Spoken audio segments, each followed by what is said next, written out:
Hey guys, Phil here back with you again this week. So technically it's still Thursday. I'm just doing this a little bit early, so I don't know how much time I will have tomorrow, but by the time you guys see this, it'll be tomorrow. So no worries there. It's still technically Fridays with Phil, and we're still close enough to Friday that I'm going to say it counts. So there's several different ways that I was thinking about doing this week's episode, just because of, if you're looking at the blog posts and kind of going off those. I don't know that anyone is necessarily, except for me, because that's where I'm pulling the stuff from for now. But if you're looking at the blog post, there was kind of another post in there that was supposed to be the next one in the list, I guess, after last week's. And it was, kind of talking about dreaming and courage and all that. And I will tie that in at the end here for this episode, but I didn't really want to start with that because we've been kind of doing that over the last few weeks, all the, do it for yourself, dreaming, shoot for your goals and your ideas and all that, and that's awesome, but I also don't want to give you too much of that and kind of, turn you off, so we're kind of going to go in a different direction tonight. I was actually, just a little while ago, watching myself on the local news, because they interviewed me and asked me some questions about, various things and just kind of typical questions that someone would ask of me who doesn't know about, the person asking the question doesn't really know much about me or about disabilities or other people with disabilities and that sort of thing. So it was kind of your basic, questions, and it was fine, it was not a bit, it was what I expected to be asked, those sorts of things. It wasn't anything that I hadn't ever heard before, because again, like I've said already before, I've heard a lot of these things, and that's kind of why I bring them up in this series, is because I want to, address those for people that just haven't had the chance to ask or hear the answer yet. And so that's why I talk about it. Anyways, that all went really well. And,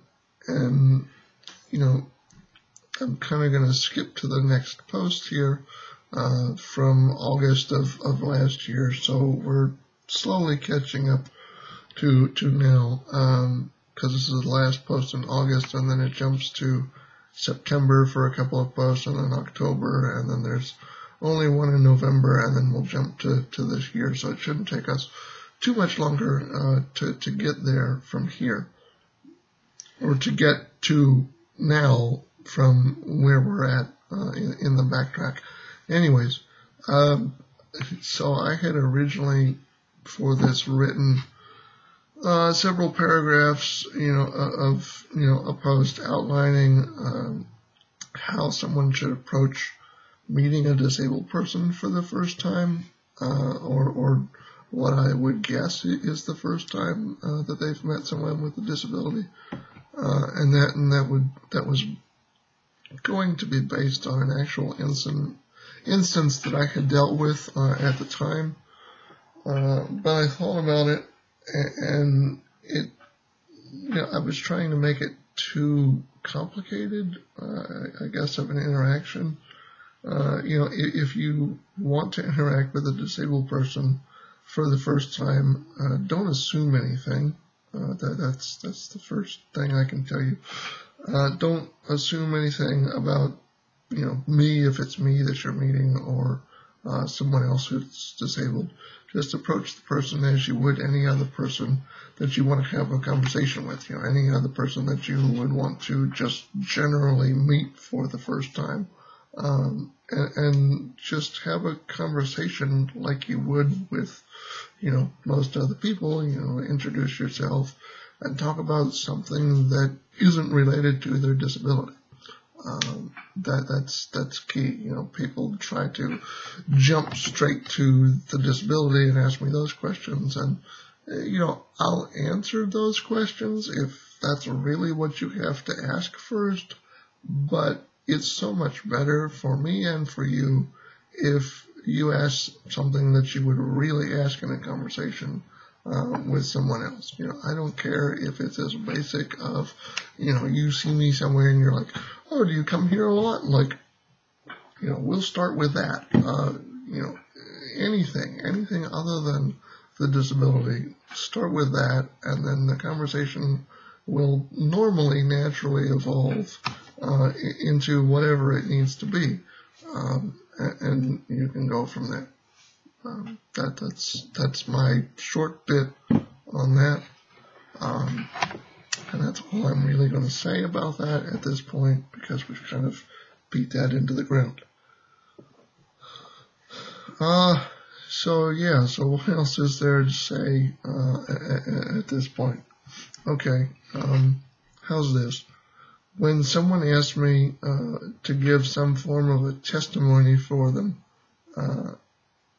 either to them personally or to a group that they're a part of, whether that group is made up of 10 people or 200 people, I know how to get the whole room laughing. That's just kind of a gift. Someone says, here, get up in front of, I want you to get up in front of this group and talk about, X, Y, or Z.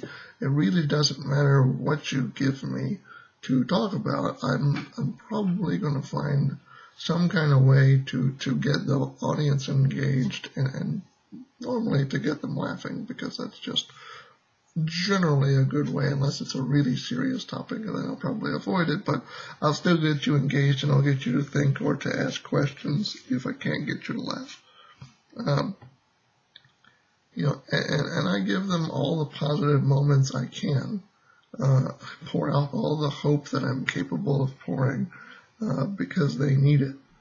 They need it because the world outside of that group, in the moment that I'm talking to them, is a dark, oppressive place when it comes to ideas of change that challenge the status quo. Because normally that's why people are asking me to give some sort of speech or give a testimony or, give a talk or answer, a series of questions for a group, is because they see me doing things that are against the status quo, and they want to know how that came about that I did, whatever it is that, they want me to talk about that I've done, and that's complicated, because the world doesn't want you to know those things. The world wants you to stick with what society does and what society tells you, and that's just the way they want it to be, because it's easier for the rest of society, or so they think, if you just stay with the status quo. So, I pour out as much as I can, because they need it, and I provide what light I can to allow the listeners to go out and fight that oppression and that darkness. What I can't tell them about are the times when I spend, maybe even several nights awake. Sometimes it's not just one in a row. Sometimes it's 2 or 3 nights in a row, at least. Unable to sleep for various reasons, or the time that I punched a wall and just screamed because I had tried every way I could think of to get something to work, and still my disability threw yet another punch and got in the way. The dark moments are ugly and profoundly humanly flawed. And often they'll strike without warning, and they will be so full of noise, in whoever it is that's, fighting this, whether it's me or someone else, those moments are so full of noise in my head, or presumably in someone else's head, that sometimes I risk being consumed by the ugliness. At times I know it would be easier to just do nothing and let the ugly blackguard win. But what sort of soldier would I be if I let that happen? I may be repeating this, but I'll say it again. I don't know that I've said this before, but I've heard that when we can't sleep, sometimes it's because we're standing watch for others while they take their rest and they sleep. And when I heard that, it was like, wow, maybe that is what's going on. Because sometimes if I'm in the right mindset, I find it to be a form of prayer, because in that way I have a chance to be vigilant, to watch and pray while other people rest. And then, that we're all asked to watch and pray. Yes. If you don't think so, go back and check your gospel readings, because it's in there. So the nice stuff is nice, and it needs to be said and realized by everybody. And that's we need to be uplifted, and we need to hear those things, but the dark things need to be acknowledged just as much, because they're real as well, and if we're going to face and defeat those dark things, then we need to address the fact that they exist and that they're there, and that they're fighting against us. Otherwise, we lie to ourselves and anyone else who would follow us in being blind to those things. So if we don't address it, we're basically just lying to ourselves to say that things are not complicated and that things don't suck some of the time. And we can't do that. I can't do that. You can't do that. Let us be vigilant and humble, because if we're not, then the important things will come and go like a thief in the night, and we'll miss all of it. And this kind of extends back to the whole, the whole dreaming thing that I, was originally going to talk about, and we have to have that courage enough to dream, and I think maybe people don't really do that enough.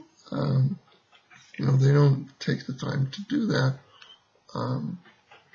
But it's about more than dreaming. It's really about that courage. So it's courage in both sense, in the sense of both arguments here. Like, we have to address the darkness just as much as we do the light, because the dreaming bit and the ideas, like, that's where our ideas tend to come from, is, because think of it this way: if we did not have people that were dreamers, then we would be stuck with the same old stuff all the time. We would never evolve, we would never change, we would never grow, because we would have the same mindsets and the same ideas about the way that things work and the way that things are and what's possible and what's not.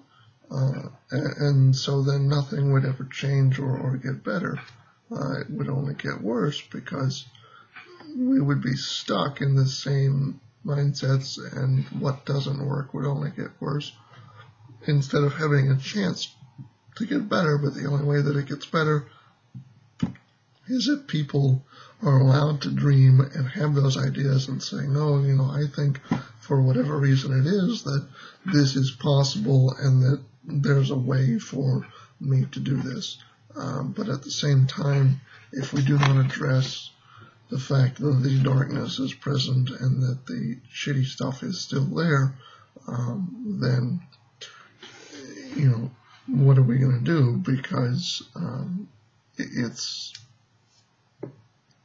if we don't address the dark, then we're not being honest. And if we can't be honest, then we really can't commit to change, because someone will figure out that we're not being honest, and then, that kind of blows the whole thing up, and people don't, trust you or whatever. So you have to address both sides. And trust me, I know it sucks to address, the crappy things and the bad things, and the things that we don't want to deal with. But we've got to do that. And when I'm up in front of people, or someone asks me to just talk with them or whatever, I try to give them tools of things that it's like, okay, this is an issue, this thing or that thing is a problem, but there are ways that we can fix it. What if we try, just try to give them ideas to get them started, because if I give you an idea and then you have some way to modify that or change it or advance it or enhance it or whatever, then you're going to come up with something even better than what I've got. Hopefully, that's the idea, is that you come up with something better than what I've got, and then we can really actually change it and make it better, instead of continuing to just lag on and on and on. So, anyhow, I named this one Watching in the Night, because oftentimes I am up late and just thinking and worrying about things that people are doing and not doing, and the way that society and communities are moving and going, and still this week, if you watched my video from earlier this week, you kind of know what I'm talking about. There's still a lot of stuff out there that we need to change and we need to fix, but it's got to go one step at a time, and we can't skip steps or just ignore it. Things have to change and they have to get better, and until they do, I'll continue to worry about that stuff and try to help change it, but there's only so much I can do, so I would rather inform you as people that are, I see as maybe more capable of helping me to enact change. It's not that I can't, but I can't do it by myself. So, if a whole bunch of us try to change something, then it will change. So I will keep sitting here and saying these things and bringing them to your attention and trying to push us to be better each and every time that we have a chance to be better. And hopefully some of it will take hold and things will change for the better for you and for me and for, people that we don't even know. And, we'll move in a better direction. And life will be more awesome. That's kind of, just what I want and the direction that I want this to go in. So anyways, next week I'll have another topic for you. Oh, yes. By the way, this is my Batman shirt. You can see him here. Don't think I can really show you the whole thing from here because it kind of goes, all the way down. But it's just really sick Batman shirt. If you want one, then let me know and I'll give you the link for where I got it from. And then you can get yourself one. Alright, cool. So, I will see you guys next week. Big Phil signing off. Catch you guys later.